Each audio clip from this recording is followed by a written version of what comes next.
How you guys doing? We have another video for you guys here today. A really good one here. We have the clutch kit here that you guys see in front of you. This is going to be for the second and third gen Tacoma. That is the 4.0 and the 3.5. Now I'm gonna go over some details as I go over the components. As you guys look here at this bottom row, you're gonna see the clutch disc here, and we have them in different variations. This is gonna be the full face, the 6-puck, and the dual friction setup here.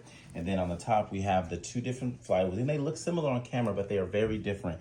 This one here is gonna be the chromoly style, and then the one to the far over here to your right is going to be the cat. They look very, very similar. I'm going into a little detail on these flywheels.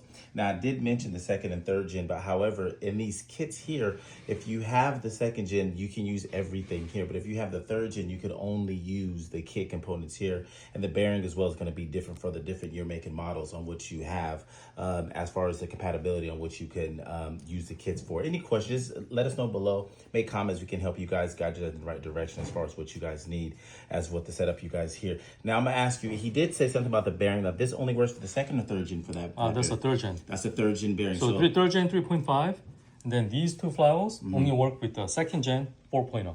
That is correct. Now we're also, as I mentioned in the disc, as we have these variations, we do have the unsprung setup. Now we can and develop upon demand, of course. We can make the same style with the unhub for the full face disc that you guys see here. Different variations that we have. This is a very popular, especially for trucks doing a little off-roading. We have the dual friction as well. Anything I missed you want to add? Also the flywheels. So these flywheels only work for 4.0. That is correct. Yeah. Yes. And then we have the 3.5 flywheels, but then only from Toyota dealers. That is correct. Yeah. But we're gonna develop yes pretty soon. All right. So just watch ahead. Okay. Okay. All right. Thank you very much.